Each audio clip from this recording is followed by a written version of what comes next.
So hello everyone, आज की video में हम लोग बात करने वाले हैं यकीन 2.0 बैच के बारे में कि अभी जो नीट का पैटर्न चेंज हुआ है री नीट के बाद, तो क्या ये इस बैच ने भी अपने आप को थोड़ा चेंज किया है according to re NEET pattern और जो आगे आने वाले पैटर्न्स है उसके अकॉर्डिंग। जैसे कि आप लोग देख सकते हैं यहाँ पे भाई काफ़ी बढ़िया फैकल्टी है, लाइक रियली एक्सपीरियंस फैकल्टी है। इसमें आपको फैकल्टी में उतना कोई डाउट होगा नहीं भाई। सबसे पहले प्रोज एंड कॉन्स की बात करें, प्रोज की बात करें सबको पता ही है कि हाँ भाई बहुत अच्छी फैकल्टी है, सबसे बढ़िया कंटेंट डिलीवर करते हैं इन ऑनलाइन एंड सारे सिलेबस आपका टाइम पे ख़त्म होता है। कोई ऐसा टीचर नहीं है जो बीच में बैच में छोड़ के चल जाए, ऐसा कुछ यहाँ पे पंगा नहीं होता। तो मेन बात करते हैं कौन की, जो मैंने फेस की या मेरे जो और फ्रेंड्स हैं उनने फेस की थ्रू ऑनलाइन मोड में, उसकी बात करूँगा मेनली। तो कॉन्स में देखें, सबसे पहले आउट ऑफ एनसीईआरटी क्वेश्चंस यहाँ पे देखने को मिलते हैं। इजी लेवल में आप वहाँ पे क्वेश्चन प्रैक्टिस सेक्शन में जाओगे तो हर चैप्टर की इजी लेवल में आपको एनसीईआरटी बेस्ड क्वेश्चन मिलेंगे। बट आप जब डिफ़िकल्टी लेवल मॉडरेट करोगे, डिफ़िकल्ट करोगे, तो आपको वहाँ पे आउट ऑफ एनसीईआरटी क्वेश्चन काफ़ी देखने को मिलेंगे। लाइक बायो में आपको मैंने दिया था 90 से 95% क्वेश्चन आउट ऑफ एनसीईआरटी थे। बस 5 से 10% ही क्वेश्चन होंगे जो आपके एनसीईआरटी बेस्ड होंगे, बाकी सारे आउट ऑफ एनसीईआरटी। कुछ में टर्म्स अलग दी हुई है, कुछ में एनसीईआरटी की लाइन ही नहीं है, मतलब कि कुछ अलग ही पूछ रखा है उसमें। तो वो थोड़ा प्रॉब्लमेटिक हो जाता है कि आप फिर क्वेश्चन कहाँ से करोगे। जब बल्कि इनकी मॉड्यूल्स जो है काफ़ी सही है, मॉड्यूल्स में थोड़ा एनसीईआरटी बेस्ड ही है, एनसीईआरटी सेंट्रिक ही फोकस किया हुआ है। तो मॉड्यूल्स अगर आप करोगे तो वो ज़्यादा प्रेफर्ड या ज़्यादा सही होगा आपके लिए। उसके बाद बात करें कि हाँ, जो मैंने फेस किया था, ये जो ऐसे क्लास ख़त्म हुई आज मेरी फिज़िक्स की, कोई सा भी चलो 1D चल रहा है।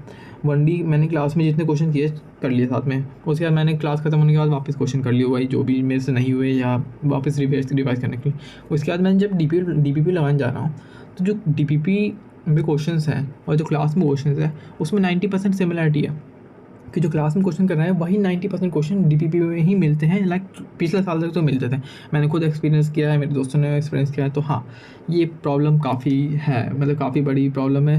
लाइक बच्चे भी फेस करते हैं इसको। अगर PW रेक्टिफाई कर लेता है तो काफ़ी सही होगा, और इस साल तो करना ही चाहिए भाई, क्योंकि नीट पैटर्न चेंज हुआ है। तो यू नेवर नो अगले साल कैसा पेपर आ जाए। सो आगे पॉइंट बात करते, चलो कोई नहीं।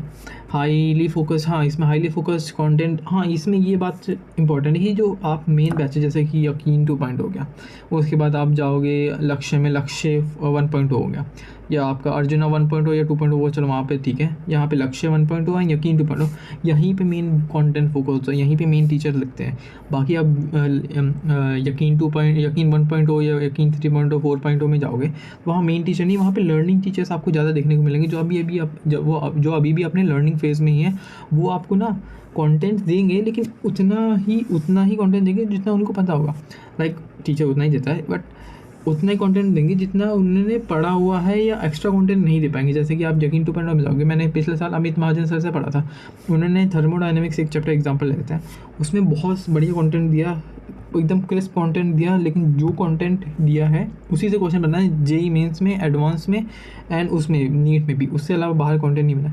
लेकिन मैंने और भी 1.0 3.0 इसमें बैच में देखा, यहाँ पे जो टीचर्स ने सेम कंटेंट, सेम जो थर्मोडायनेमिक्स चैप्टर है वहाँ पर है, काफ़ी सारी चीज़ें मिसिंग है। तो टीचर वहाँ पे लर्निंग फेज़ में, तो वहाँ आपको उतनी चीज़ें नहीं बता पाएगा जितनी यहाँ पे मेन बैच में फोकस होती है। तो अगर कोई ले रहा है तो भाई मेन बैच ही लेना, इधर उधर 1.0 या 3.0 यकीन में ना ही लेना तो बेहतर है। उसके बाद ये मेन प्रॉब्लम है कि इसमें बच्चा ना कन्फ्यूज़ काफ़ी हो जाता है कि जैसे कि आपका बैच चल रहा है यकीन 2.0 चल रहा है, तो उसमें यकीन 2.0 चल रहा है, साथ में यूट्यूब पे भी काफ़ी सीरीज चलने लग जाएगी कि हाँ ये कर लो, ये कर लो, ये कर लो। या उसके बाद आपका कोई क्वेश्चन प्रैक्टिस की अलग से सीरीज़ चल गई, या कोई रिवीजन की अलग से सीरीज़ चल गई, साथ साथ हो सकता है, हो सकता है क्या होता है। तो इसमें बच्चा ना कन्फ्यूज हो जाता है कि हाँ सेम ही टीचर ये यहाँ पे पढ़ा रहा है, सेम टीचर यहाँ पे ही पढ़ा रहा है, तो मैं किसकी पढ़ूँ भाई। ये भी टीचर पढ़ा है, यहाँ कुछ ना छूट जाए, यहाँ कुछ ना छूट जाए।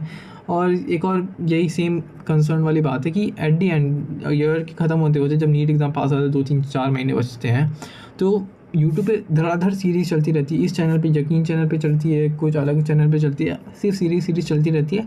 ये कैसे रिवीजन कर लो, रिवीजन के अलग सीरीज़ चल रही है, एनसीईआरटी लाइन बाय लाइन की अलग सीरीज़ चल रही है, उसके बाद उम्मीद की सीरीज़ अलग चल रही है, उसके बाद मिशन रेट अलग से चल रहा है। तो इसमें बच्चे को फोमो क्रिएट होता है कि हाँ भाई कहीं यहाँ से पढ़ ले तो यहाँ से पढ़ ले, तो कहीं छूट ना जाए, कहीं छूट ना जाए।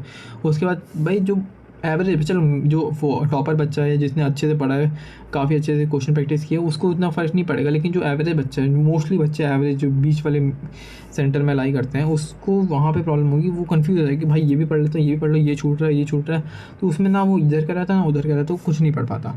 तो यहाँ पे एक चीज़ ये थोड़ी है कि हाँ, अगर फ्री सीरीज़ करा रहे हो अच्छी बात है, बट अगर कम हो सकता है या ऐड उस टाइम पे कराओ जहाँ पे बच्चा नॉर्मल अपने बैच में उतनी एफिशिएंसी लो, बैच में उतना मतलब कि बैच में भी सही कुछ चल रहा होता है, या और बाहर उतना कुछ ऐसा नहीं, पैनिक का सीन नहीं होता कि हाँ अभी एग्ज़ाम आने वाला है 1 महीने बाद, 2 महीने बाद, तो वैसा ना ही हो तो बेहतर है। और बाकी तो मेरा ओपिनियन है कि हाँ, बैच काफ़ी सही है, और अगर ये मिस्टेक्स अगर रेक्टिफाई हो पाती हैं, ये मेरा ओपिनियन है, जो भी मिस्टेक्स हैं ये मेरे को फील हुई या मैंने फेस की, तो अगर ये चीज़ रेक्टिफाई हो पाती है तो काफ़ी बढ़िया है, नहीं हो पाई कोई बात नहीं, जैसा चल रहा है। बाकी जो टीचर फैकल्टी में कोई प्रॉब्लम नहीं है, टीचर्स आर रियली गुड भाई, जो भी पढ़ रहा है बिल्कुल पढ़ते रहो भाई, कोई परेशानी वाली बात नहीं है। चलो भाई, आज की वीडियो में इतना ही। Thank you, have a nice day.